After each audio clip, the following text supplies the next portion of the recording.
Hello and welcome to this fourth first look exploring session, looking at the event that is the royal entry for King James I and King Christian the Fourth of Denmark into London, and associated bits and pieces as well.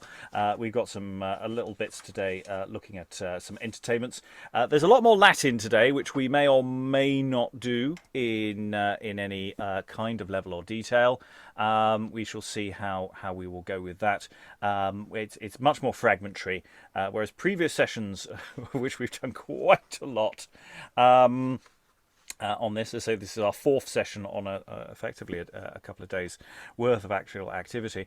Have been very large accounts by an individual or individuals.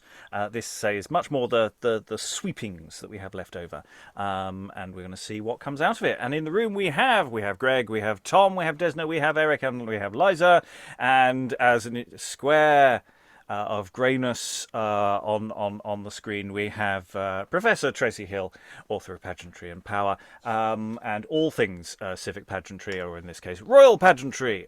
Say hello, Tracey. No. Sorry, I'm a black box.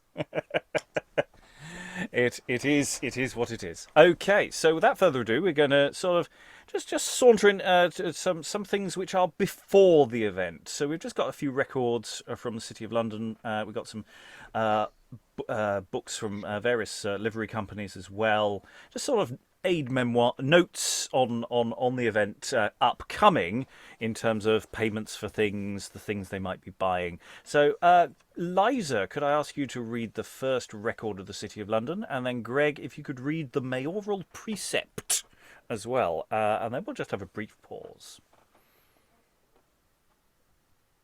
So wait, is this the top of the document that we have? Yes, absolutely. Yes. Records of the City of London. Records of the City of London. At a Common Council, 17th July, 1606, an act was passed for appointing a committee to consider of the charge for preparation against the passage of the King and the King of Denmark through the city, that the streets should be prepared in the best and most beautiful manner, and that one pageant prepared and placed in some meet and convenient place within the city. Mayoral Precept, July 1606. By the Mayor, to the Master and Wardens of the Company of Cutlers, for the better beautifying of the streets and lanes within this city against the passage of the King's most excellent Majesty and the King of Denmark, their nobility and train from the Tower through this city. These are His Majesty's name straightly to change and command.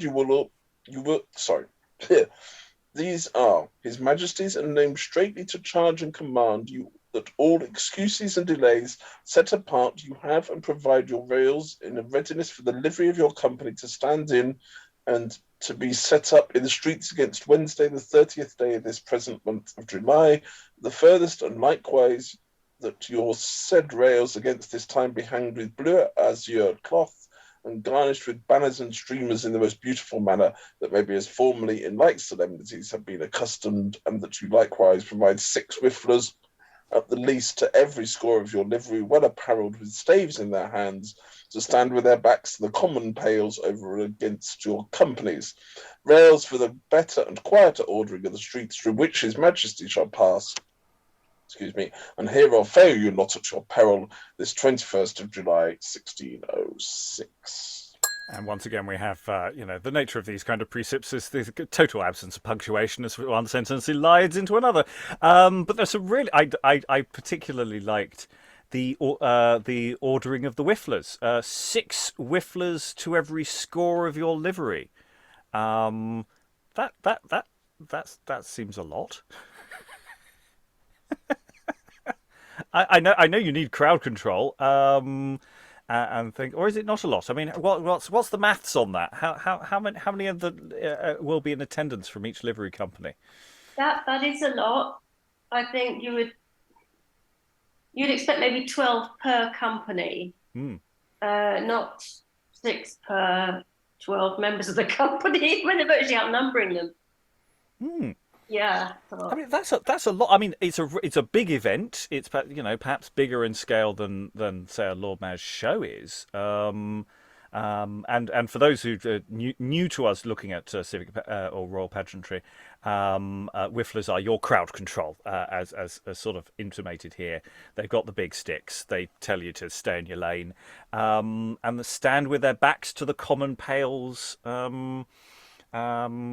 Yeah, so and we've got all this again. Once again, we've had this several times before in other, again, usually royal entries. You seem to get more detail of the railings. I've just noticed that sometimes we get from the Lord Mayor show.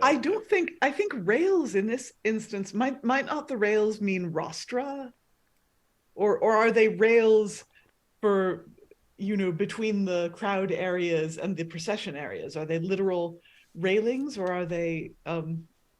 I think they're literal railings. Yeah, I mean, Tracey. Yeah, sorry to interrupt. They are rails. Yeah, they some companies give elaborate detail about the kind of dimensions of the bits of wood that they're ordering for these things. So yeah, I mean, there's a if you look at that really famous engraving of the visit of Marie de Medici to the city in 1638, and you home in on the kind of far side of the street, on Cheapside, you can see the rails very clearly. Oh, that's really nicely. That's a really nice piece of information. Thank you. Yeah, that's a good one actually, because it gives, and they're also draped with the blue cloth that you find referenced elsewhere as well. Obviously, it's not blue in the engraving, but they are the same. Highly recommend that. It's a lovely image. Yeah. So an act passed. There's a committee. It's got to be everything's got. The streets should be prepared in the best and most beautiful manner. So there's all sorts of things. We're now going to look at some actual costings. So always the exciting things we do here. I've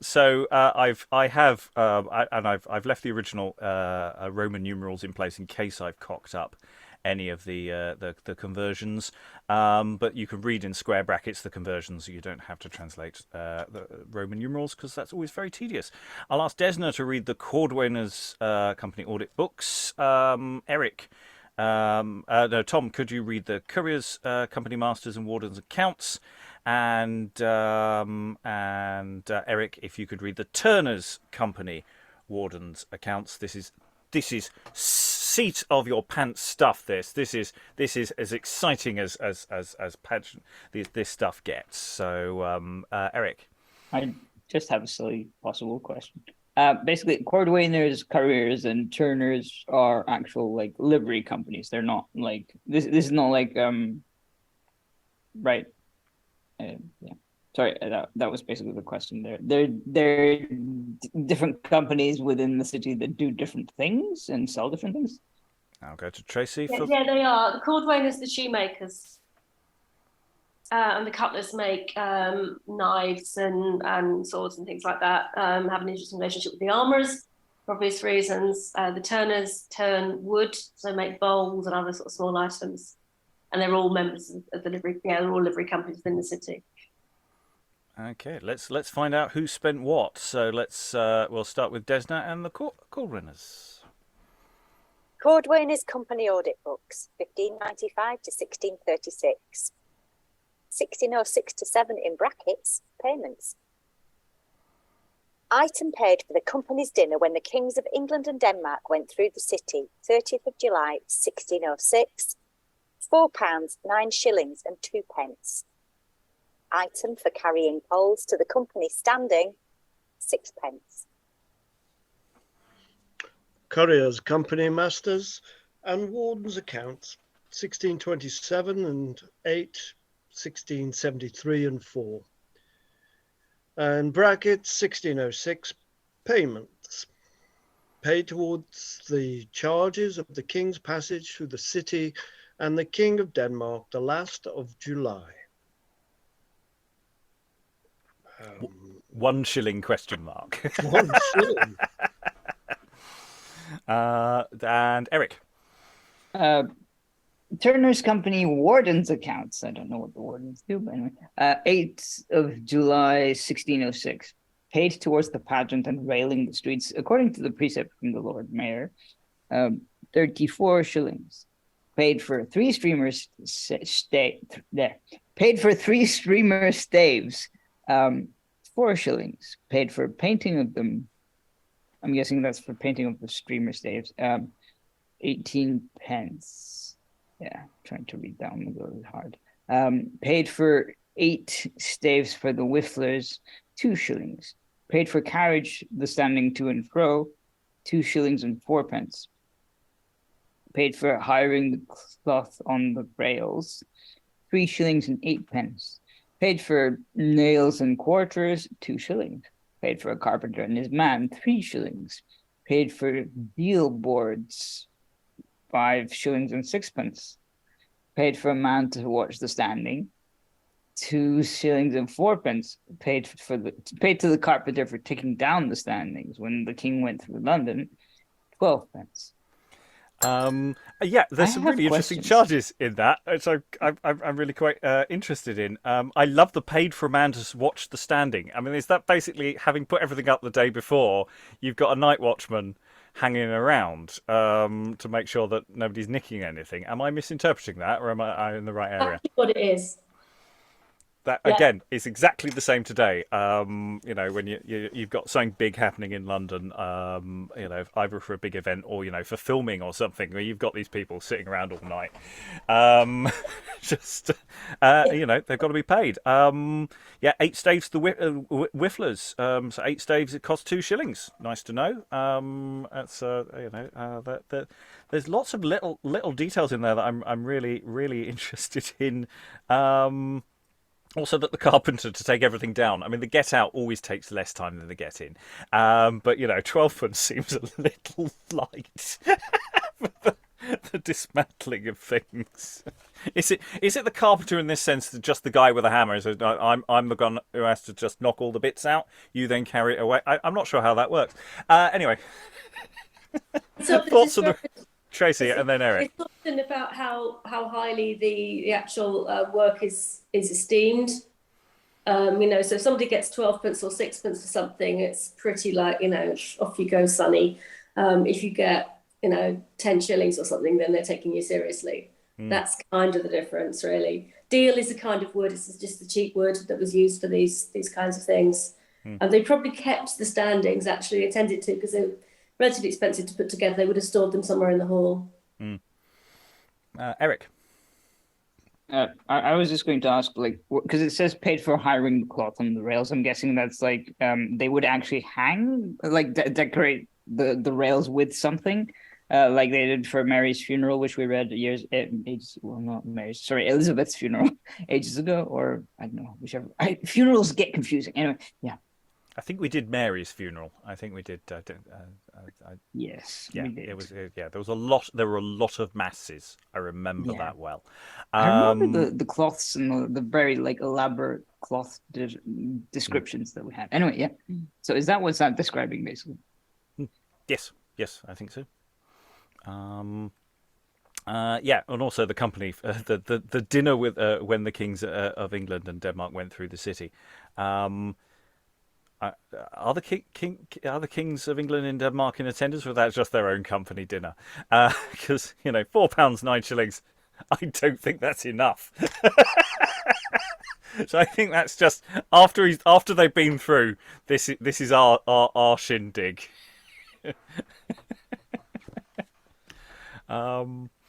Okay. Just little things. Greg, could I ask you to read the Turner's Company court minutes? You don't need to read the dates or anything for there. Just that, and then I'll read the italic stuff, because I think that's inferred rather than actual text. I could be wrong. Okay. At this court, it is ordered that the money assessed upon this company to pay towards the charges of the pageants, which were made by this city against the time of that the 2 kings, viz. To King James of England and the King of Denmark, should have come through this city, which is £7. I'm glad that was there. As by precept appeareth, shall be paid to Master Chamberlain by the upper warden, and shall be thought convenient with respect to be had unto other companies which are before us. What they will do in this behalf, which they will do in this behalf? Yeah, wasn't sure. So at a Common Council on July 23rd, an act was passed for levying 1,000 marks, I'm assuming, or is it pounds, to be paid by the several companies for the finishing of shows against the King's Passage through the city. 28th of July, precepts were issued to the Aldermen of the wards through which the procession would pass on the 31st day of that month, for them to see the houses hanged with tapestry, silk, and other such like rich ornaments for the honour and credit of the city. And precepts were also issued prohibiting the ringing of bells till 7 o'clock in the evening, for that the noise might be offensive and hinder their Majesties hearing such speeches as should be delivered unto them. So not quite sure whether those are inferred or actual quotes of something. Confirmation of the rich of the tapestry and silk hanging from houses as well. There, we got a receipt for the bill, and accounts of money being levied, as well as, of course, stop those bells. We weren't able to stop the bells when we did a Lord Mayor's show, but we were a much smaller event, and you can't stop the bells at Bow. Any thoughts on the room at this point? Because of course that's the thing about London bells. There are a lot of them, and they ring. Because otherwise, nobody would really know what the time is. They're very important parts of the day. But of course, King's got to hear the speeches. Tom. Just the levying of 1,000. I don't actually know 1,000 what. There didn't appear to be a marker to actually indicate what the actual coinage was. Tracey, you're currently muted. It'll be pounds. Yeah. Yeah. For one day, one passage. Yeah. Wow. There's about 80 livery companies. And it might be that the Great 12 perhaps were assessed for more than the smaller companies. What was interesting about the Turners piece, the last one, was that the kind of end of it was basically saying, we're going to wait and see how the other companies deal with this before we decide what we're going to do. And the Turners actually are the ones who complain all the time about having to pay for these kinds of things. So I suspect they're hoping that other companies will say, well, we'll give you so much, but maybe not all of that, or something along those lines. And also the other thing is, of course, they give very little time. I mean, really, like 2 weeks. There's a bit of grumbling about that in some of the minutes as well, understandably. Okay, there is inevitably going to be some accounts and some things that we haven't dug out for this.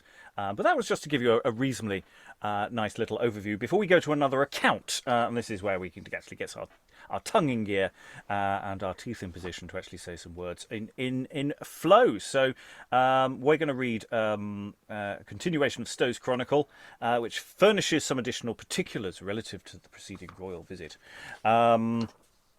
So this will just remind us what the hell happened, because it's been a while since we read any of these various accounts. So this may rely on previous stuff we've already read, so you might get a sense of deja vu, and it's slightly less first-hand. But I thought it was important to try and remind us where we were. So Liza, if I could ask you to read the first chunk.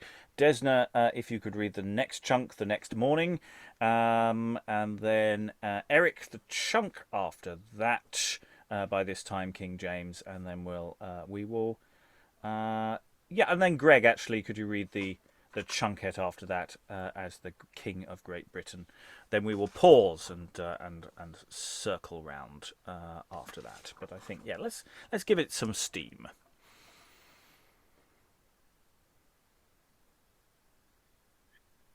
King James, upon long tarrying of the King of Denmark, rested very doubtful of his coming by reason of the summer was so far spent. Yet, nevertheless, upon hope that he would come, kept continual scouts at sea and land to give intelligence of their first approach, and upon the first news sent instantly to salute the king and all his train, with all kindness and kingly welcome, the Duke of Lennox, the Earl of Rutland, with others, but it was past 11 of the clock upon Thursday night before the lords could come to Gravesend, where the Danes lay at anchor. Lords were desirous to have gone aboard the Admiral, that name of the ship, the Admiral, but the captain of the ship told them they might not come aboard, for that the watch was set and the king asleep, whom now they durst not wake, being so late, but prayed their lordships to have patience until the morning. In the mean space, he would signify unto the king his master the singular care and kindness of the king of Great Britain and their honours great pains. And then the lords returned. The next morning, King James, with Prince Henry, the Duke of Lennox, the Lord Admiral, the Lord Chamberlain, the Earls of Rutland, Pembroke, Montgomery, with others, the Lord Mounteagle, the Lord Compton, and divers other barons, went by barge from Greenwich to Gravesend. And when the King of Denmark beheld them near unto his ship, he went to descend to entertain them, but perceiving the narrowness of the stairs would not permit two at once either to ascend or descend. He stayed in his ship, and with all princely courtesy entertained the nobility as they came aboard, taking every man by the hand and kissed the prince. And when the kings met, they embraced each other.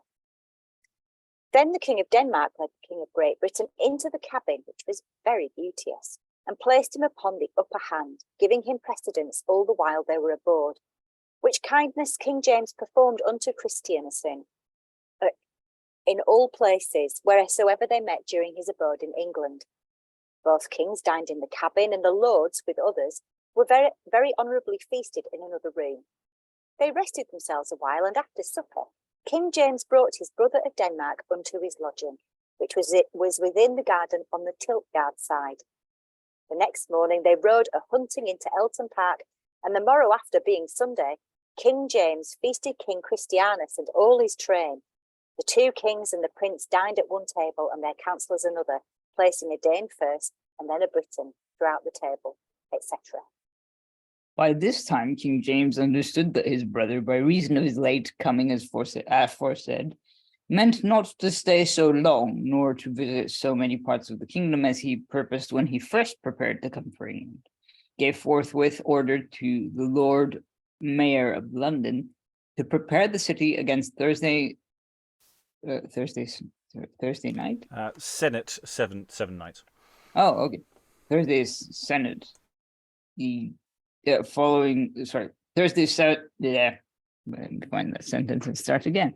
Gave forthwith order to the Lord Mayor of London to prepare the city against Thursday's Senate following, and to make such trophies and devices as the time would permit, and that the grave citizens should sit in their accustomed state and order, in their liveries, as is used at coronation of princes, which they very dutifully performed.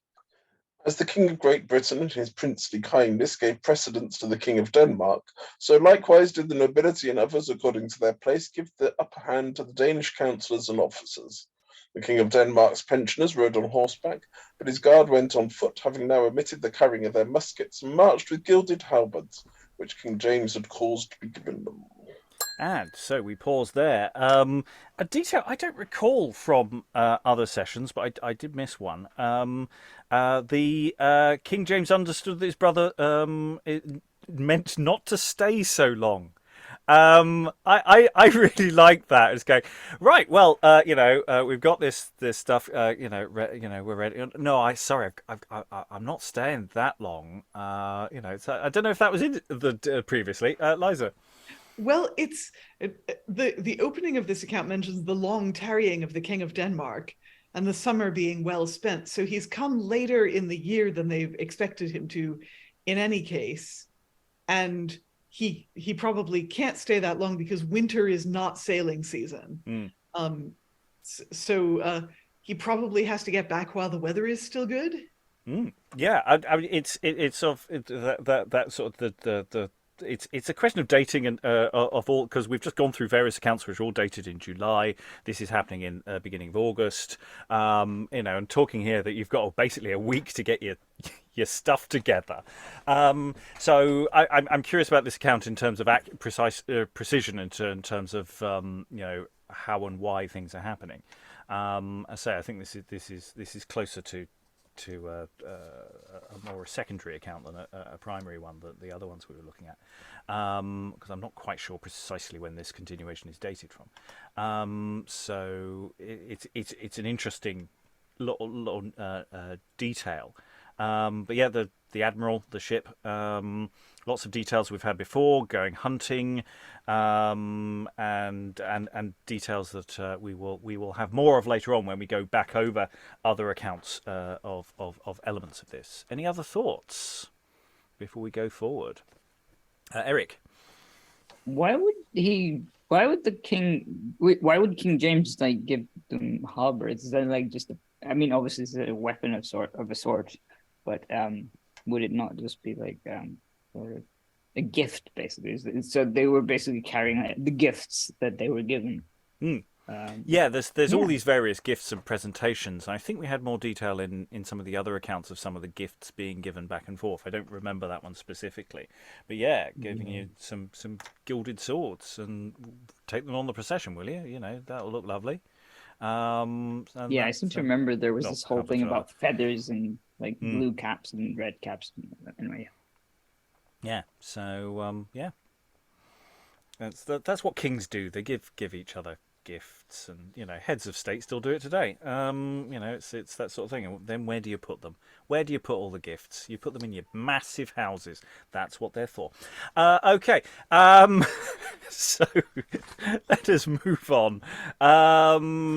Tom, if you could take up the cudgels with the next paragraph and mini paragraph that's immediately after that as well. There's a tiny short paragraph after they come to Whitehall as well. Then we'll go back around the room. Liza, then Desna, then Eric, and then Greg, and we'll see where we are. The Recorder of London presented the King of Denmark with a fair cup of gold, who with as great kindness accepted it. Then the pageant, after it had ceased her melodious harmonic, began to express the purpose thereof, viz. Divine concord, as was sent from heaven, descended in a cloud from the top unto the middle stage, and with a loud voice spake an excellent speech in Latin, purporting the healthy, hearty welcome, with the heavenly happiness, peace, and unity among the Christian princes, etc. But though the distemperature of the unruly multitude, the kings could not well hear it, although they had inclined their ears very seriously thereunto. After they were come to Whitehall in the evening, they were entertained with fireworks upon the water.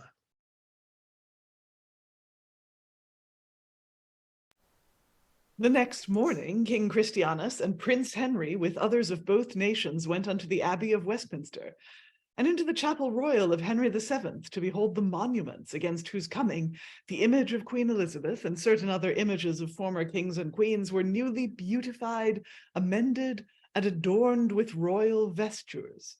But he took most notice of St. Edward's shrine, and therewithal admired the whole architecture and fabrication. After dinner, the king, being accompanied with the Lord Admiral, the Lord Chamberlain, and others, went by coach into St. Paul's Church, and into the choir and other chapels therein. And then the king and the Lord Chamberlain with some others ascended the top of the steeple. And when he had surveyed the city, he held his foot still, whilst Edward Soper, keeper of the steeple, with his knife cut the length and breadth thereof in the lead, for lasting remembrance thereof. The said Soper, within the few days after, made the king's character in gilded copper, and fixed it in the midst of the print of the king's foot, which was no sooner done, but some rustic minds of this iron age, thinking all gold that glistered, with violent instruments attempted to steal it. From thence the king rode to the Royal Exchange, and walked twice about the upper pawn, observing the riches and beauty thereof. And when he had walked twice about, below also in the Merchant's Walk, he sat down upon the long bench at the east side, and beheld the manner of the building. Then took coach, and with the foresaid lords went to the Tower of London, and surveyed all the offices and munition. And having walked a while up and down, he ascended the White Tower, commonly called Julius Caesar's Tower, where himself discharged a piece of ordnance, and being descended, Sir William Wade, Lieutenant of the Tower, entertained him and his chief attendants with a very royal banquet, and the rest of their train were likewise very honourably banqueted in another room, which kindness the king very graciously accepted, and then returned to Whitehall, where King James expected his coming. And upon Saturday they went both to Greenwich, to the churching of the Queen, which was solemnised the next day, being the 3rd of August. From this time, the King of Denmark, during his abode in England, in his daily exercise, used either to hunt, hawk, play at tennis, see wrestling, or the manly play of the English fencers. 6 of the best being selected and played 3 against 3 with foils at sundry weapons, according to the manner of fight. There was also the like play between a skillful Scot and a German, or running at ring or tilt. He ran at tilt against the Duke of Lennox, the Earls of Arundel and Southampton, and the Lord Compton, or else in riding to see the king's pleasant parks and stately houses within 20 miles of London. And upon Thursday, the 7th of August, he was installed Knight of the Garter at Windsor, and in his robes of order he did his obeisance at the altar, and the next day all his privy councillors were very solemnly and honourably feasted by the Earl of Rutland at Deptford, where both kings were expected, but it was late before they returned from Windsor.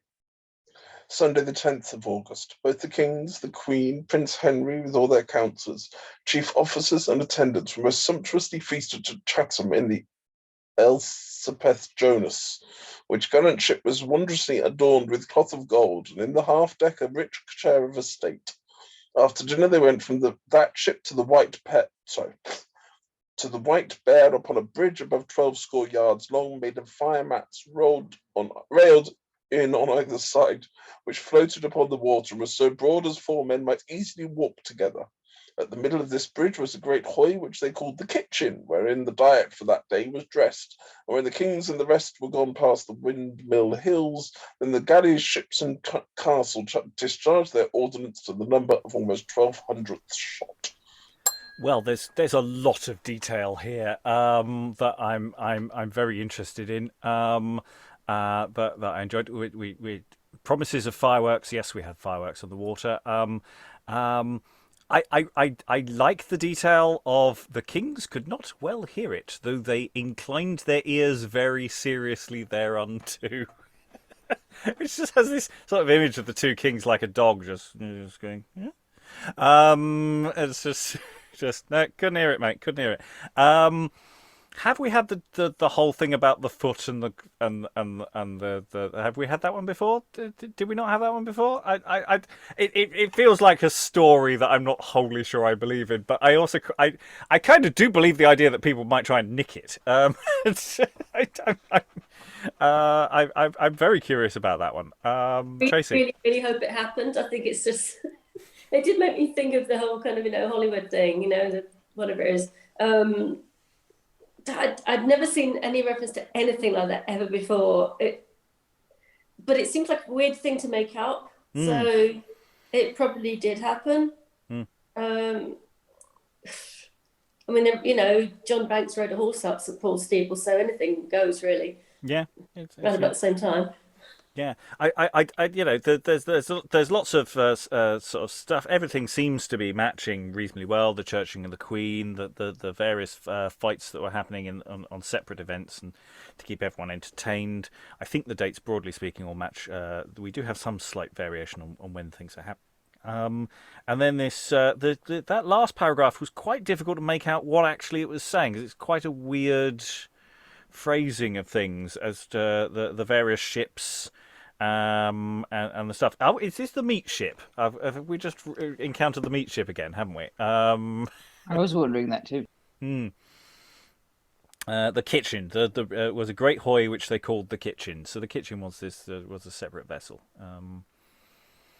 There's a lot of cooking on boats going on. Yeah.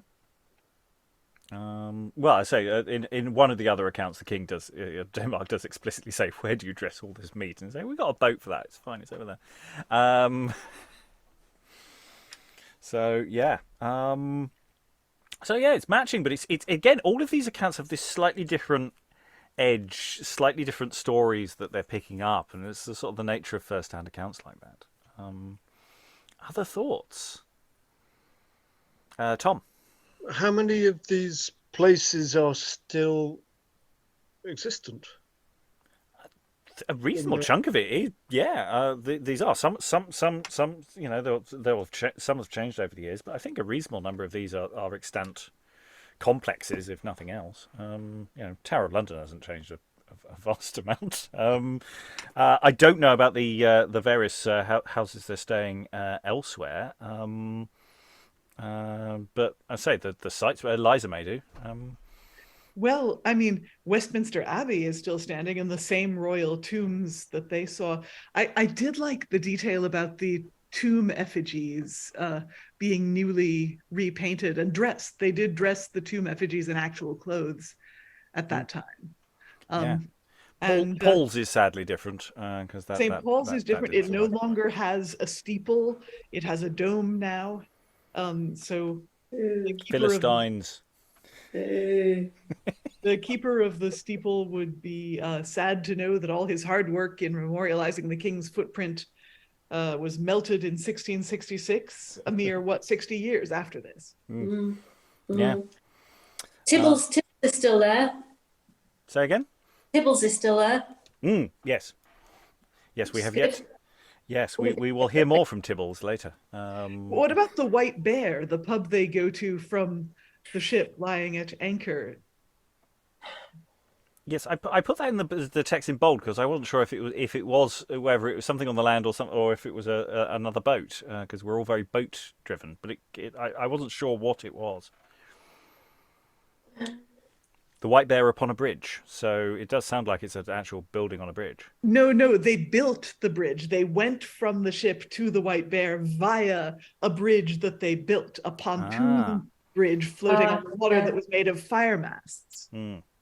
It might just be a house, because obviously didn't, a lot of buildings had these kinds of names in this period, so it might just have been a nice house rather than an inn. I don't know. I was just thinking of when the part about the king's footprint and the statue came in, I was thinking of the statue of the Duke of Wellington in Glasgow with Catholic cone on the head. Which is the reverse. They didn't add to the statue, but they took things away. Right, let's finish this particular extenuation of Stowe's Chronicle. Tom, I think you're up next. Then it's Liza, and then Desna, and then we will pause. The next day, being Monday, King James, Queen Anne, Prince Henry, with certain other Britain princes and peers, about 10 o'clock in the forenoon, went aboard the King of Denmark's greatest ship, commonly called the Admirable, riding at anchor before Gravesend, which was a gallant ship of the very high and narrow building.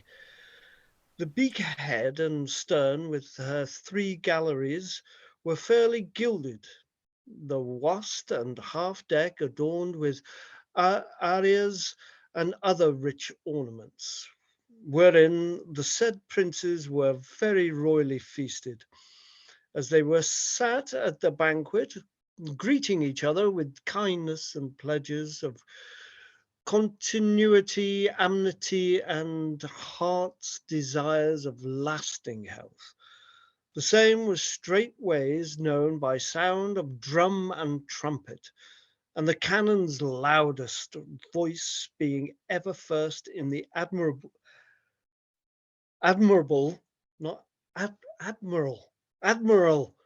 sounded by the English blockhouses. Then followed the vice admiral and the other 6 Denmark ships, ending always in the smallest. Forgive me. It's all right. Just think of the insurance. Liza. Thank you. About 4 o'clock, when the banquet was ended, and the said princes fully performed all kingly compliments, King James began to take his leave to depart. But his brother, being loath to leave his royal presence so soon, having prepared against that time for their entertainment an ingenious device of his own upon the water floating near unto them, and would therefore have had the king, queen, and prince with the great assembly, stayed until the evening to have seen the rareness of his invention. But when he saw the King of Great Britain and his train ready to depart, notwithstanding the brightness of the sun, he caused fire to be put unto it. And whilst that device continued, there were certain Danes in another barge that blew up strange and extraordinary lofty rockets into the air. The device of wildfire was in pageant wise between 4 round pillars upon a lighter framed, where the 7 deadly sins in their lively colors, shape, and characters sat chained fast, and for their wickedness bound to endure eternal punishment. And over their heads, in the midst of them, upon the top of a pinnacle, was a fierce lion couchant, signifying sudden vengeance, holding in his teeth the loose end of the chain which compassed them about. And from the lion's mouth the fire first did issue forth, and from thence, without any confusion or further aid, by degrees and distinct proportion, descended into all parts, making sundry sorts of sounds, with lofty rockets and fire flakes mounting in the air, and great number of thunder cracks like peals of ordnance. And for the space of more than a quarter of an hour, the foresaid images sat burning in Etna's flame, resembling hell's endless torments prepared for such offenders. But in the end they were consumed. So were the 4 great wooden pillars, one after another, being well nigh 3 yards in square distance from the rest. This nocturnal pastime of pleasant variable fireworks lasted about half an hour, and only was disgraced by too much light, wanting Egypt's darkness to have made it bright. Upon the Wednesday following, the king with his 8 ships went a little lower, and the next day after, being Thursday, he set sail, and with favorable winds returned home in 8 days. The King of Denmark gave many gifts and rewards as chains, jewels, brooches, and such like, besides 20,000 marks in money unto such as either did him service or courtesy. This Christianus IV is son to Frederick II of that name, King of Denmark. His mother's name was Sophia, of very famous memory. He was born the 12th of April, 1577, and succeeded his father in the year 1588, and married Anne Catherine, the daughter of Joachim Frederick, Marquis of Brandenburg. His sister Anne, daughter of the forenamed Frederick and Sophia, was born the 12th of February, 1574, and married unto James VI in the year 1590, then King of Scots, now King of Great Britain, France and Ireland, defender of the faith, etc. Yes, and yes, we sort of drift off into footnotes territory of who everybody is. That's one hell of a description of the firework display, which is great, especially considering that nobody could quite really appreciate how good the fireworks were because the king wanted to go to bed early. I do feel actually for the King of Denmark here, because it's like, oh, just do it now. And it sounds brilliant. I mean, we will get more of the actual device here, because it's pageant-wise. There are 7 deadly sins. There's stuff with a fierce lion couchant signifying sudden vengeance. I mean, there's all sorts of really nice visual stuff going on here. I bet it would have looked great if they just waited another hour. I'm thinking a bit about the technicalities, because the lion is holding in its mouth a chain which binds all the figures of the 7 deadly sins. So the fuse is clearly in the chain. How they would light it, there must be a fuse running up to the lion as well, but the fuse runs down from the lion's mouth. There's probably like some sparklers or something. I say sparklers. I don't know what kind of chemicals they make sparklers out of, but the thought of flakes of fire, they're probably, as the fuse goes down through the chain, it probably ignites some fireworks that have been built into the wooden effigies. And it's very exciting to, this technology is still very much in its infancy, and it's really exciting to think about how they made it work. Yeah, I mean, it's also a much nicer description, I think, of this whole sequence than we've had in other versions of this. I mean, it's very florid, it's very purple. It really paints the scene. That also makes me slightly question its accuracy. But it also just I think in the other accounts as well, they didn't really go into why they did the fireworks too early, and it really. It's really painting some really nice pictures about the event and some of the reasons why things were happening, and how it was all sort of flowing. Any more on that particular account overall? We've got the end of the visit. I really like the fireworks bit as well. As you say, it gives you a really thorough sort of sense of what was going on, more than we get some of the Lord Mayor shows. There are a couple of contemporary books about pyrotechnics. If you're interested, it might be worth kind of looking and seeing how they actually achieve these effects. Oh, They're surprisingly adept at them, actually. Yeah. As ever, the mission creep is ongoing. As we creeped into technical manuals of things, I'm sure there's going to be a lot more of that going forward, if people want to do it, of course. If Eric. Well, I guess also back then they didn't have to worry about health and safety in the same way that we do nowadays. So it's kind of.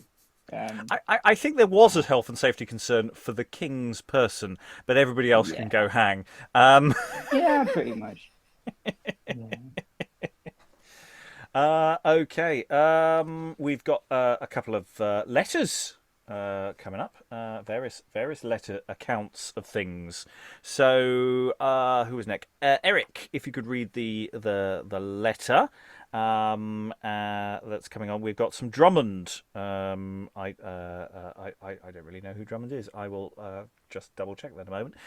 2 letters from Drummond. Eric, you read the first one. Greg, could you read the next one? And we'll see what we get from these.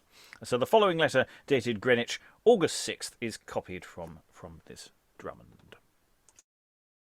The 5th of August, being a solemn day kept by His Majesty, was honoured with martial pastimes, where the King of Denmark, for gracing of this solemnity, would be an actor. The tilters were all in plain armour, except Christianus, who, mounted on a dapple grey, had his armour sky-coloured, spangled with some gold. He wore in his helm a bunch of blue and white feathers, as the rest of his company. He broke some staves with a marvelous grace, and great applause of the people. The declining of the sun ended this day's sport. The next day, early in the morning, he was invited to see a show of fencers in the Privy Gardens, where it was a wonder to see how foolishly ambitious those fellows were, if they could, to have killed one another. For they would have most willingly taken the buttons off the foils, as their swords differed not much from common ones. But this sport was interrupted by a great rain. Following, after a person, I don't recall the detail of the rain. I like that. British. Yes. Following letter, dated Greenwich, August 12th, is copied from, and it's William Drummond of Hawthornden. None of our pleasures are lasting. They, as all humane things, have their end. The King of Denmark, the 9th of this month, taking his leave of his sister and his Majesty, who with tears in their eyes returned, went towards his ships to Gravesend. He was presented with a sword and some excellent horses.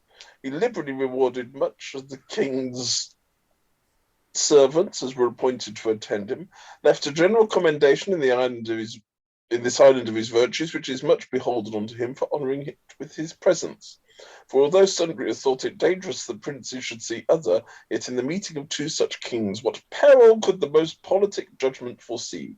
They were not jealous of one another's estate or worth, each of them wishing double happiness to his brother. Their kingdoms lay not together, whereby they might have instigated by avarice or ambition. They met brothers and departed more than brother friends. Oh, isn't that nice? I love the detail of the rain. That is really, again, I like these things. That's adding to our picture, and I don't think you make that up. I like sky-coloured armor spangled with some gold. I think that's that again. I don't know if we had that detail of the tilters. We might have done elsewhere, but it's a nice detail, even if it was or wasn't. Liza. I like the fencers that the letter writer is like, they're being really aggressive, saying they would most willingly have taken the buttons off the foils. That's the button is a spherical wooden thing that you attach to the end of your foil. The rapier at this point, I think by this point, has become mostly a point-focused weapon rather than an edge-focused weapon, although the edges are still sharp. So they would most willingly have taken the buttons off the foils, as their swords differed not much from common ones. So that's interesting. Yeah, there was not a lot of mock fighting going on here. They would have happily gone for it. I'm guessing there was quite a purse at stake. Yeah. Yeah.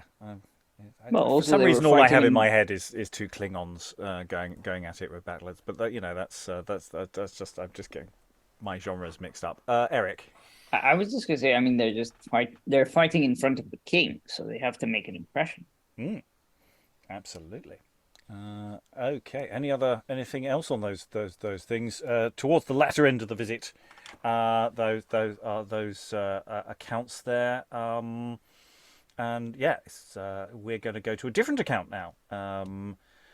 John Pori is writing a letter to Sir Robert Crighton, dated August 12th. So we'll dance through this in the usual fashion. We'll start with Tom, then Liza, then Desna, then Eric, and then we'll pause before we get to the Latin.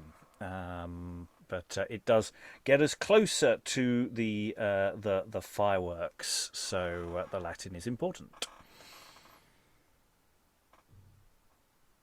You're muted at present, Tom.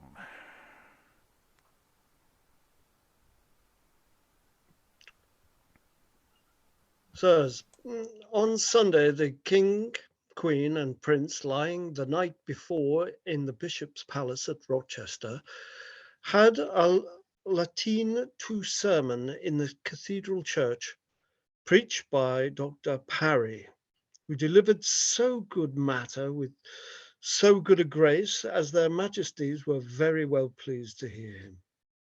His text was that the sermon ended and their barges at Rochester Bridge and so row for the space of 2 miles along the galley, ships and pinnacles viewing them as they lay, till they came against Upnor Castle. There they mounted the Elizabeth Jonas, in which their dinner was provided. This ship was joined by a bridge found upon the masts and railed upon each side, being 200 feet long, to the Bear, which was fitted in all points for the entertainment of the Danish lords and others. Between both royal ships lay a hulk, which served for a kitchen to both. In the Elizabeth, the great chamber being part of the upper deck abaft the mainmast, contained a long table for my Lord Chamberlain and other of our English lords. The same deck before the mainmast had a table.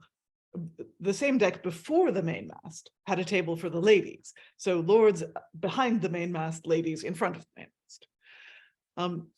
From whence, up a pair of stairs, there was a passage unto the orlop, where was a fair tent set up, lined and hanged on the inside with silks and cloth of gold, at the upper end whereof, under a rich cloth of estate, sat the 2 kings, the queen and prince, at dinner. Some hour after they had dined, they took coach at Upnor Castle on the shore towards Gravesend, and having gone some 3/4 of a mile, they made a stand upon a windmill hill, where they might perfectly view all the whole navy, Then began the galleys next the bridge to discharge, and after them all the pinnaces and the ships in order as they lay, to the number of 1,008 great shot. The thunder made such music in the King of Denmark's ears as he told the king, if he had spent half his kingdom in a banquet, he could not have contented him so well. And further in that requital, he gave himself and his heart to do the king, as long as he lives, all friendly offices both in word and deed. Whereto the king answered that never man was to him so welcome as the King of Denmark, nor ever should any, till he came again. Yesterday, being Monday morning, between 7 and 8 of the clock, the King of Denmark returned to his fleet lying at Gravesend, to make all things ready against the king and queen should come aboard. About 11 they ascended the Admiral of Denmark, and not above 50 persons were admitted on board. At every health there were from the ships of Denmark and the forts some 3 or 4 score great shot discharged. And of these thundering volleys there were between 40 and 50. You would have thought that Jupiter had been invited. About 4 o'clock in the afternoon, the King of Denmark presented to the king a beautiful and well-contrived firework. It stood upon a lighter, being in form of a square conduit or cube with 4 pillars answering the 4 corners. Upon the top of this cube stood a lion with a chain in his hand, which fettered 8 capital vices that sat underneath, upon the angles and sides of this cube or area.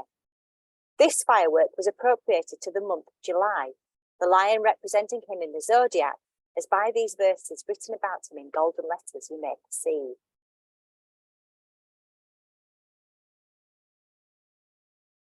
Anyone feeling brave for the Latin?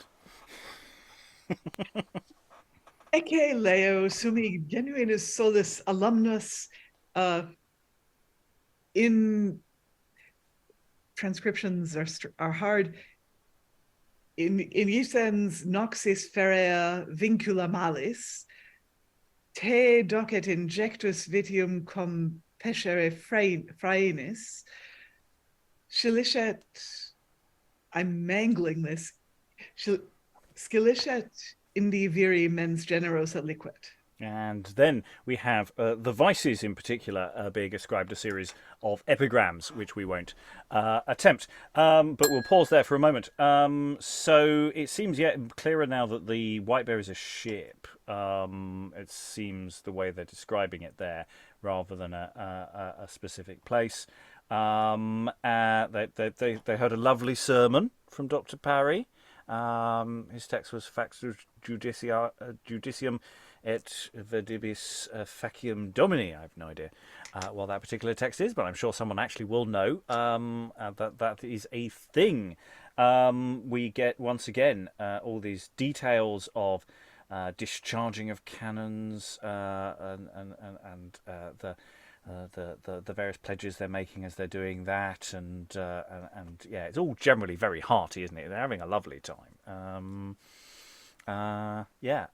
Thoughts. I'm sure there was something I was going to pick up on, and I can't remember what it was. So somebody else have a thought while I try and find out what my thinking was. Think for me, Bagpuss. Think. Basically, Tom.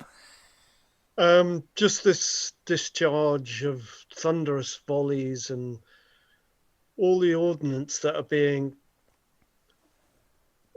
These are is it obvious they're live rounds, or are they without ball and shot, just the gunpowder? That's a good question. Do they bother loading it? I'd assume not. It would seem rather expensive. No, the Navy is all moored close together. They would shoot holes in each other if they used actual shot. So somebody did get killed on Bankside firing a cannon during one of the Lord Mayor's shows. But that might have been powder, I guess. It was actually the gunner. If they were killed firing the cannon, that's either a breech explosion or they stood in the way of the recoil. Yeah. How you fire a weapon of this period blank is that you put your powder charge in, and then then you just ram a bunch of wadding in, which is hay, straw or tow or sheep's wool, and you can still get hurt if a pack of burning wadding hits you, but it's perfectly possible to fire them blank at this point, and I think probably safer. And also, shot is expensive. Yes. But then we're getting to the bit we had described earlier of the fireworks gig with the 7 deadly sins. We're not going to attempt to read the 7 deadly sins, but we have this these verses written about him in golden letters. So was it written or a spoken? Did the other account say spoken, or did they just have that? It's all just signification, isn't it? It's just visual things. So these 7 deadly sins. So we have Leo of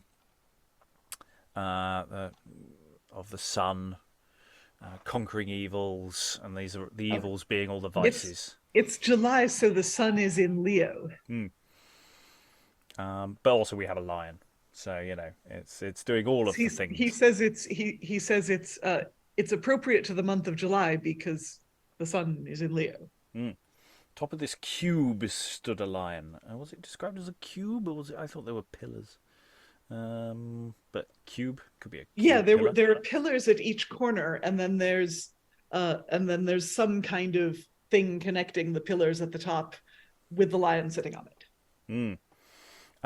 So I'm looking at a Google Translate of just quickly on these the various 7 deadly sins. So we got anger, whose eyes are red, heart is boiling. We've got idleness, whose breast is inert, apparently. We've got the envy, all pride. They're all doing the usual things. They've got 2 lines each in Latin, which again would be a visual thing. It's the King of Denmark's doing it in Latin because presumably that's a nice crossover language that everybody can follow, and that works really well. So we have the 7 deadly sins get 2 lines visually signified. I don't think it's spoken, but unless we're wrong on that point. But it seems to be that it's a visual spectacle with visual motto things going with it. And unless it's like modern fireworks where they write out the words in burning letters. I don't think that's... No, I'm being silly now. Okay, so we will skip to the end of the Latin. Apologies, Latin specialists out there. We will come back to this in greater detail in the future with a proper translation. Who was next up? It was supposed to be Greg, and it all went... was it? Yes, was it Greg next? And then it went wrong. So, Greg, could you read the next 3 paragraphs, and then Tom, could you read the last 2? Just to check, this is starting this firework. Absolutely. So you've had the 7 deadly sins. They've all got their mottos. What else happens? This firework, very methodically, one part after another, continued burning and cracking for the space of 3/4 of an hour, which being consumed, the kings with tears in their eyes took their leaves. The gifts that the king hath bestowed upon the King of Denmark were a sword and hanger valued at £17,000, item, a cup of 5,000, items the King of Denmark's council, plate to the value of 2,000 something, item to his gentlemen, chains of gold to the same value, and to the inferior Danes 1,000 in money. The King of Denmark in the gifts have not been inferior. We have given in court $30,000, viz. To the householder beneath the stairs, $15,000, to the officers above the stairs, $10,000, and to the quarry or stabler, $5,000. Besides, to every of the kings and queens' bedchambers he hath given jewels of great value. On the queen he hath bestowed his picture richly set with jewels, and on the prince his vice admiral and his best fighting ship, being with all her furniture not less worth than £25,000, and a rapier and hanger valued 20,000 marks. Besides which he hath bestowed liberty upon the navy, etc. To attend upon his majesty upon his way homeward, Sir Robert Mance is appointed with the vanguard and the moon. Your most devoted, John Pawley. Rattled through all of that very quickly. Yes, so we have details of the gifts basically, and more of the gift giving. there, and they're both giving each other, they're just passing that £5 note round, aren't they? It doesn't make any difference to them. It makes a big difference, of course, to the people further down the chain, because it's like big occasions like this, you get presents. It's great. So yeah, lovely gift giving stuff there. Thoughts in the room? Anyone got any details they wanted to zoom in on? I just sort of viewed the conspicuous consumption, let it ride. No, Eric? How do you get a firework to burn for 45 minutes? Unless you don't. Well, I suppose it's maybe the effigies continue burning after the fireworks have done the things. You've got 7 deadly sins, you've got a lion. Maybe whatever they're made of continues burning. Liza? Yeah, they will have made them probably from wood. Tracey may have more information on this, but I'm guessing that but since they were made to burn, they will have probably been stuffed. Like they'll have had fireworks put into probably pre-drilled holes in them, but so that when the fire reaches the fireworks, it will go up. But they will have been also stuffed with, I don't know, tow or paper or straw, something that will burn more readily, so that there will be a good flame. And being made to burn, the effigies might have eyes that were carved out so that the flame would show through their eyes, things like that. I don't know. We don't know that these are all burning. I don't think do we have? They all burned. Oh no, all four images sat burning in atmosphere. Yes, absolutely. And so did the pillars. I don't know if anyone was in London for what was it, 2016, for the anniversary of the Great Fire.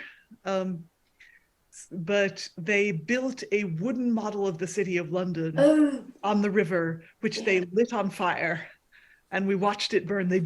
Sadly, they didn't embed any fireworks in it. That would have been badass. But we all stood there and watched it burn for a good half hour. Mm. Yeah, it's, did anyone bury any cheese in remembrance? No.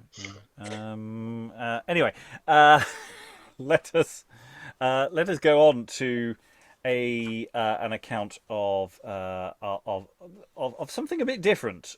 We shall see what people think of this particular letter. So it's written by John Harrington to Secretary Barlow, and we'll go around the room once again. So we'll start Liza, then Desna, then Eric, then Greg, and then we'll end with Tom. So, Liza, write your letter to your good friend, please. My good friend, in compliance with your asking, now shall you accept my poor account of rich doings. I came here a day or two before the Danish king came, and from the day he did come until this hour, I have been well nigh overwhelmed with carousal and sports of all kinds. The sports began each day in such manner and such sort as well nigh persuaded me of Mahomet's paradise. We had women, and indeed wine too, of such plenty as would have astonished each sober beholder. Our feasts were magnificent, and the two royal guests did most lovingly embrace each other at table. I think the Dane hath strangely wrought on our good English nobles, for those whom I could never get to taste good liquor now follow the fashion and wallow in beastly delights. The ladies abandon their sobriety and are seen to roll about in intoxication. In good sooth, the Parliament did kindly to provide his Majesty so seasonably with money, for there hath been no lack of good living. Shows, sights, and banquetings from morn to eve. One day a great feast was held, and after dinner the representation of Solomon, his temple, and the coming of the Queen of Sheba was made, or, as I may better say, was meant to have been made before their Majesties by device of the Earl of Salisbury and others. But alas, As all earthly things do fail to poor mortals in enjoyment, so did prove our presentment hereof. The lady who did play the Queen's part did carry most precious gifts to both their majesties, but forgetting the steps arising to the canopy, overset her caskets into his Danish majesty's lap and fell at his feet, though I rather think it was in his face. Much was the hurry and confusion. Cloths and napkins were at hand to make all clean. His Majesty then got up and would dance with the Queen of Sheba, but he fell down and humbled himself before her, and was carried to an inner chamber and laid on a bed of state, which was not a little defiled, with the presents of the Queen which had been bestowed upon his garments, such as wine, cream, jelly, beverage, cakes, spices, and other good matters. The entertainment and show went forward, and most of the presenters went backward or fell down. Wine did so occupy their upper chambers. What's wrong with these people? Now did appear in rich dress hope, faith, and charity. Hope did essay to speak, but wine rendered her endeavors so feeble that she withdrew, and hoped the king would excuse her brevity. Faith was then all alone, for I'm certain she was not joined with good works, and left the court in a staggering condition. Charity came to the king's feet and seemed to cover the multitude of sins her sisters had committed. In some sort she made obeisance and brought gifts, but said she would return home again, as there was no gift which heaven had not already given his majesty. She then returned to Hope and Faith, who were now sick and spewing in the lower hall. Next came Victory in bright armor and presented a rich sword to the king, who did not accept it, but put it by with his hand, and by a strange medley of versification did endeavor to make, suit to the king. But Victory did not triumph long, for after much lamentable utterance, she was led away like a silly captive and laid to sleep on the outer steps of the antechamber. Now did peace make entry and strive to get foremost to the king, but I grieve to tell how great wrath she did discover unto those of her attendants, and much contrary to her semblance, most rudely made war with her olive branch and ate on the pates of those who did oppose her coming. What is it about Ron Linus in the previous one? I have much marvelled at these strange pageantries, and they do bring to my remembrance what passed this sort in our Queen's days, of which I was sometimes an humble presenter and assistant. But I never did see such lack of good order, discretion, and sobriety as I have now done. I have passed much time in seeing the royal sports of hunting and hawking, where the manners were such as made me devise the beasts were pursuing sober creation, and not man in quest of exercise or food. I will now in good sooth declare to you, who will not blab, that the gunpowder fright is got out of all our heads, and we are going on hereabouts as if the devil were contriving every man should blow himself. To blow up himself, but by wild riot, excess, and devastation of time and temperance, the great ladies do go well masked. Indeed it be the only show of their modesties conceal their countenance. But alack, they meet with such countenance to uphold their strange doings, that I marvel not at aught that happens. The lord of the mansion is overwhelmed in preparations at I've just got to say pronounce it now. Feebles, and doth marvellously please both kings with good meat, good drink, and good speeches. I do often say, but not aloud, that the Danes have again conquered Britons, for I see no man or woman either that can now command himself or herself. I wish I was at home. Oh, vos quando Dei aspicam, no will, before the Prince Voldemort cometh. Sorry. I hear the uniting of the kingdoms is now at hand. When the Parliament is held, war will be done in this matter. Bacon is to manage all the affair, as you can better do these state jobs. My cousin, Lord Hartington of Exton, doth much fatigue himself with the royal charge of the Princess Elizabeth, and amidst all the foolery of these times hath much labour to preserve his own wisdom and sobriety. If you would wish to see how folly doth grow, come up quickly, otherwise stay where you are, and meditate on the future mischiefs of those our prosperity, who shall learn the good lessons and examples held forth in these days.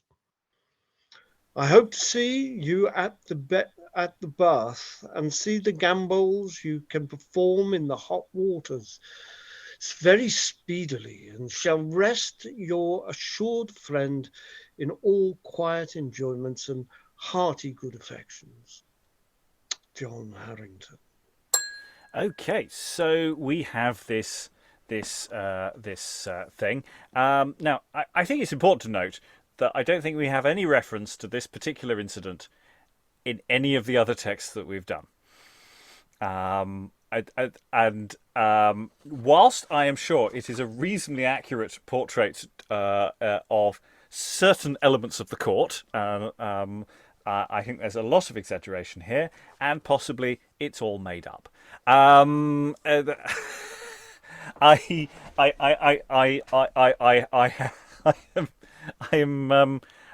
query a lot of it. It's a great story, but I'm not so sure whether this is this the. I mean, I do love the idea of the Hope and Faith were both sick and spewing in the lower hall. I just think, yeah. Thoughts from the room. I'll just throw that. Liza, then Eric. Well, it's important to, these are people representing female characters, so I'm guessing these are boys, and I'm guessing they have been offered an amount of alcohol that they are not accustomed to. To me, that's the explanation of this. And like, boys are not going to be responsible enough to say, no, I'm working. They're just going to be like, yeah, keep pouring, man. Well, not necessarily. If it's a mask situation, they you know, they could be actually women, and certainly the description of what some of the ladies are getting up to earlier would have fitted the logic of the narrative. Eric. I'm pretty sure we had another letter to a friend where someone was complaining of, you know, the guy who was, I can't even remember the person's name, which is very sad. You know, he was neither tall nor short, and all that stuff. That guy, he basically describes like sort of how the Danes brought drunkenness to the court, and that it was rude not to drink. Because you were being treated by these. I think it was more the other way round. They were. I think that there is an element here that was sort of matching that account of going. Well, there is quite a lot of drinking here. You do in this country's kind of conversation, which is where the sort of exaggeration perhaps comes in here. That, you know, the English court is perhaps drinks more than the Danish court, and the Danish court is sort of going, well, it's only polite. To try and keep up, kind of. Logic. That one, yeah. Tracy. I think it's a sort of anti-mask, isn't it? If it's a kind of a court entertainment, I think they're women actually. I think they're kind of ladies of honor or something like that. That's quite possible. He does say the lady who played the Queen's part, and he uses female pronouns. I think they're as likely to be women as they are to be boys.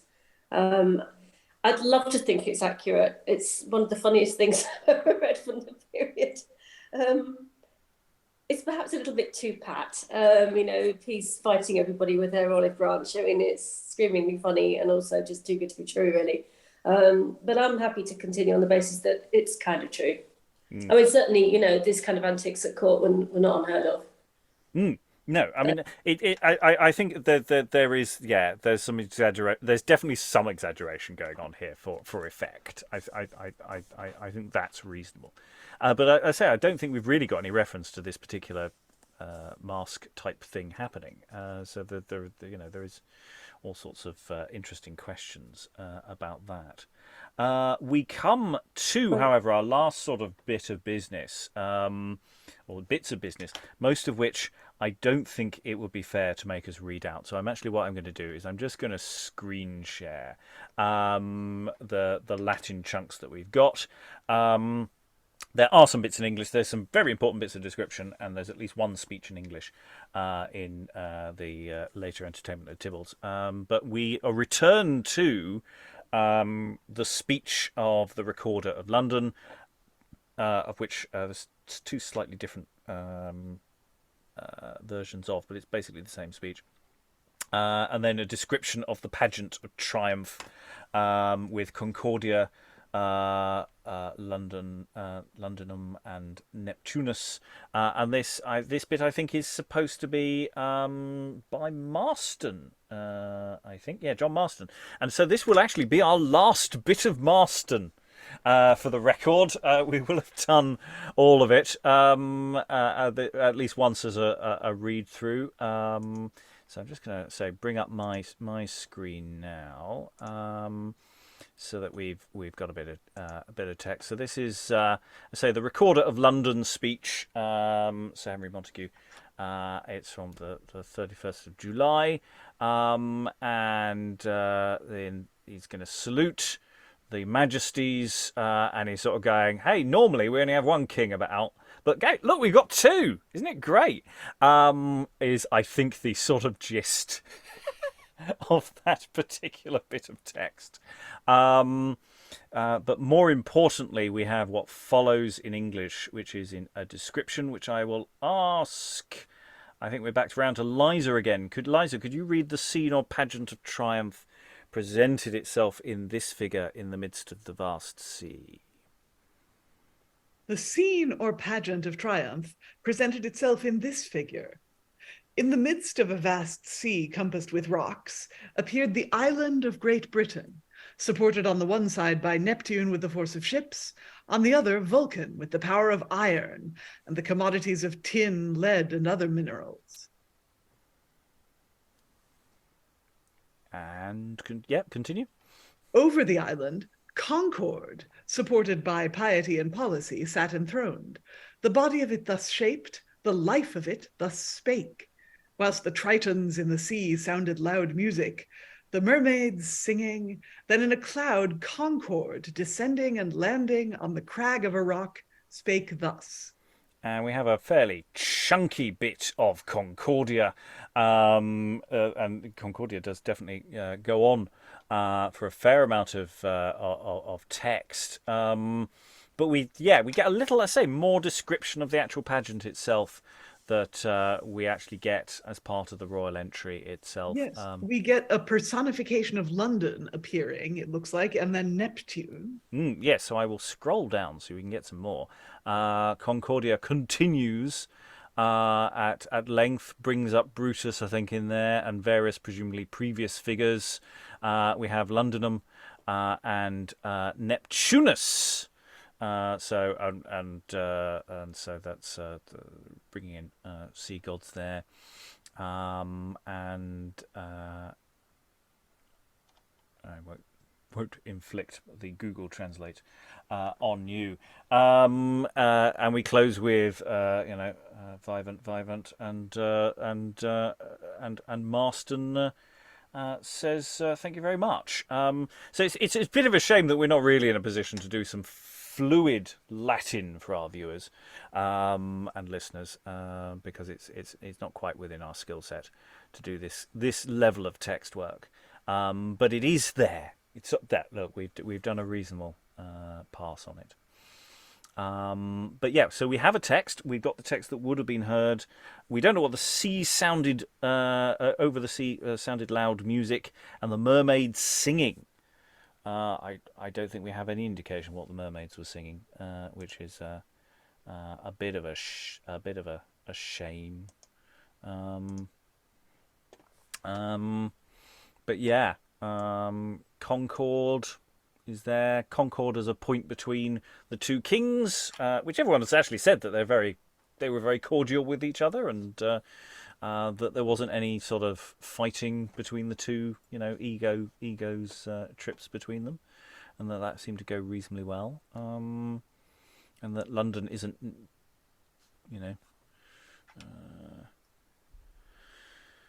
London and the sea, and of course he's travelled by sea, so yeah. Difficult to really assess any of that, I apologise, but any thoughts anyone wanted to throw in there, just as a thought? The humblest servant of your sacred majesty, John Marston, there, writing a chunk of Latin for us. Okay, we have one more tiny bit of text, and this is the entertainment of the two kings of Great Britain and Denmark at Tybald's on July 24th, 1606, and this is Ben Jonson, and we're just going to have a little look at the very opening, because there is a speech at the very top of the text. So I'll ask Greg if you could just read the bit in italics describing what's going on, and Desna, if I could ask you to read the speech that's actually in English, and we'll go with that. Sorry, just to make sure that's the entertainment of the two kings of Great Britain. Yes, the kings are being entered. The entertainment of the two kings of Great Britain and Denmark at Zeebles, July the 24th, 1606. The kings being entered the inner court above over the porch sat through the 3 hours upon clouds as at the ports of heaven, crowned with several flowers, of which one bore a sundial, the other a clock, the third an hourglass, signifying as by their names law, justice, and peace, and for these faculties chosen to gratulate their coming with this speech. Enter, O longed-for princes, bless these bowers, and us the three by you made happy hours. We that include all time, yet never knew minute like this, or object like to you. Two kings, the world's prime honours, whose access shows either greatness, yet makes neither less. Vouchsafe your 1,000 welcomes in this sure. The master's vows, not Sibyl's leafs, were truer. And once again, we get the speech as expressed to the King of Denmark, but in that instance, they get that in Latin. So we get various epigrams and bits and pieces that would be part of this little entertainment. I'd say not part of the primary entertainment for the King of Denmark in terms of the civic pageantry we've been looking at, and the royal pageantry and all the rest of it. This is again the sort of more private bit of materials that Ben Jonson is putting in there. Other bits and pieces are, I think, available for this one. I'm just throwing it in at the end to throw in some sense of the kind of material that they're putting out there, which we need to spend a bit more time on in the future. Eric, didn't we have a sort of in another text a description of leaves, a tree that was like made to shed its leaves magically, but and sort of to welcome the kings to, I want to say Hampton, but I don't know if that's the right place. And that they had leaves with the writing on them. yes, They also had welcome on them, didn't they? And we've talked about that quite a lot. I do remember that one, yeah. yeah. This and is again, what that made me think of. Yeah, there's an awful lot of visual stuff. There isn't much in the way of performative text from any of it. I mean, we've done 4 sessions. The amount of actual performative text that we've covered over these 4 sessions is relatively small. And I don't think that's necessarily because this stuff hasn't survived. I just don't think they've pitched it that way because, it's a foreign king. He's not going to necessarily know the English. And so that seems to be a deliberate, where we have got text, there's all these whacking great bits of Latin. And that's, again, seems to be deliberate to say, well, King of Denmark will understand that stuff. I was just about to say the same thing.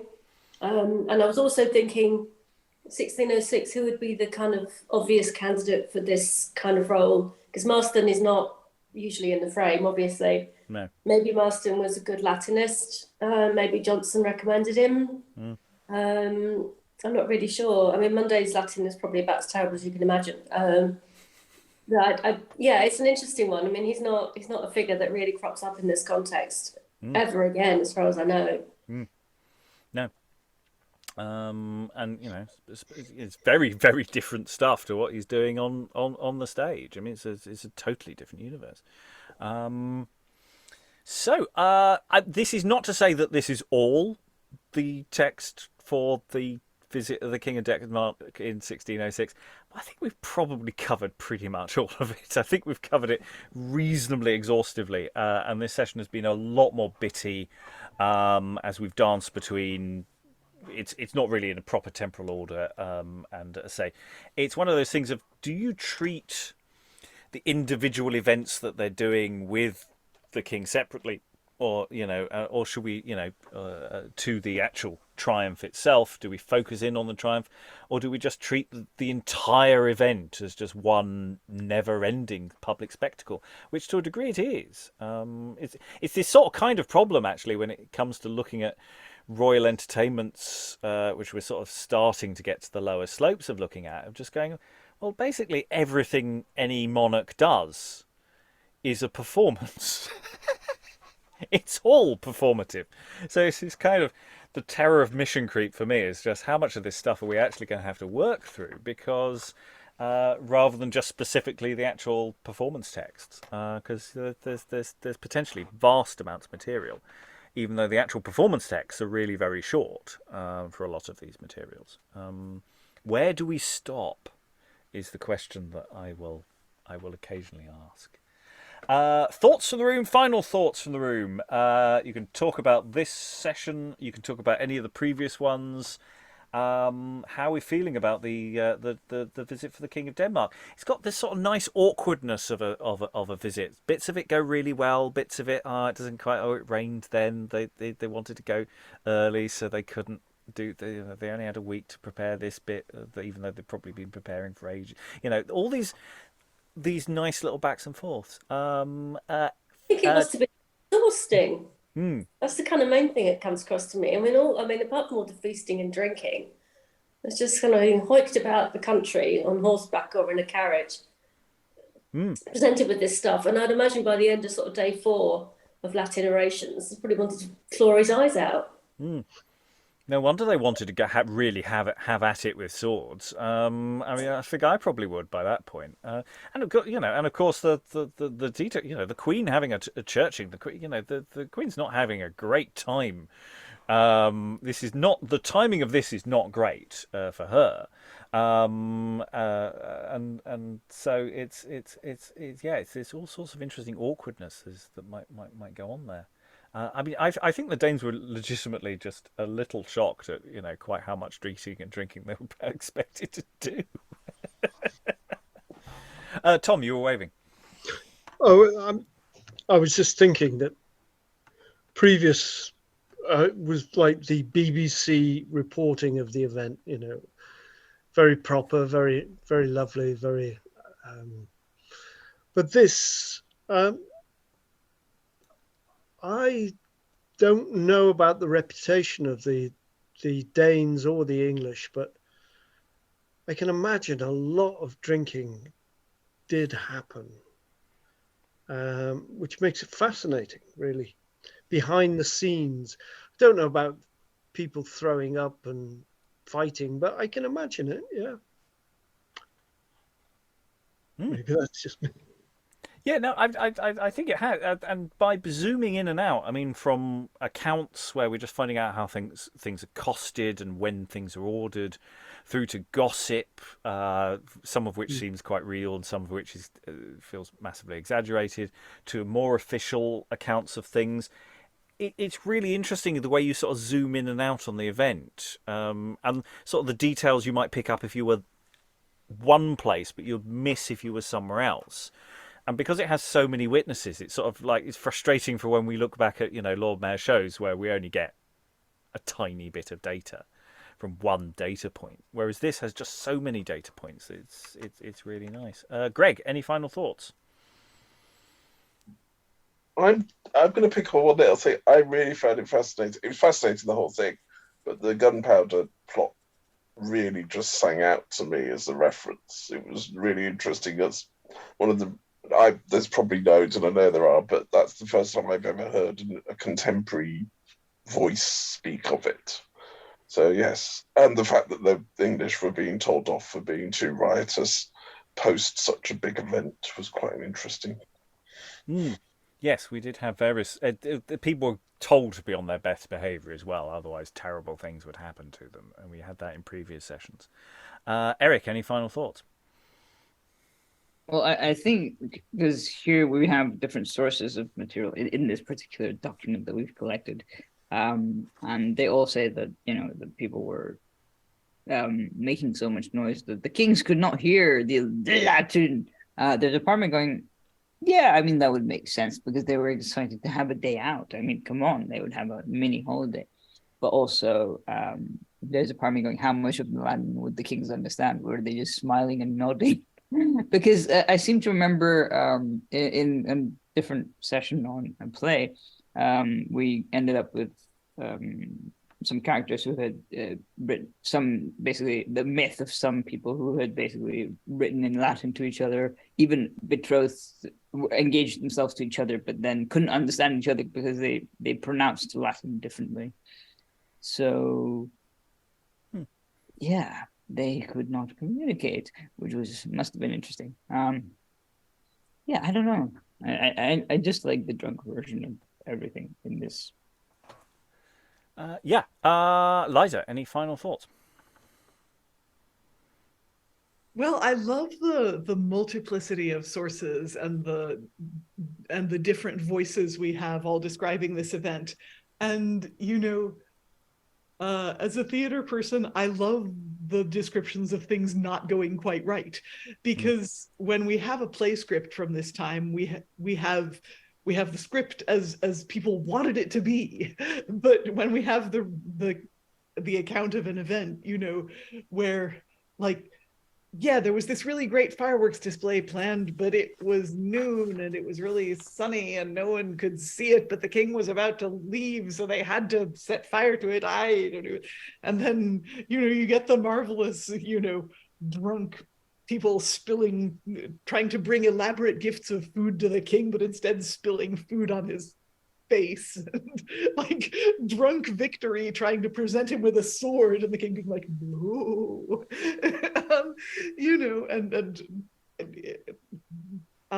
Actors, either boy actors or women, barfing in the halls. It's that's the theater I know and love. Desna, any final thoughts?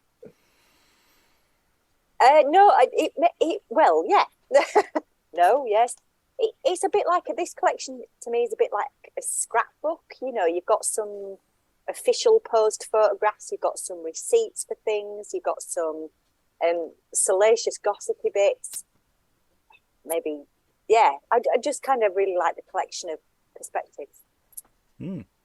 Oh yeah, I like the scrapbook idea. Yeah, could do something with that. Tracey, do you want to throw anything else in to close? No, you're good. Okay, well that's it for now. We'll get on to some other royal pageantry and other royal things, as well as occasional other civic pageantry as well. In fact, I might do some overseas civic pageantry. I've found an account of something from overseas, so I thought I might throw that into the mix at some point. But all that remains at this stage is we're saying farewell to the King of Denmark. He's finally sailed off. Thank all the wonderful readers for all their wonderful reading. Thank you very much, everyone, and goodbye. This sport was interrupted by great rain.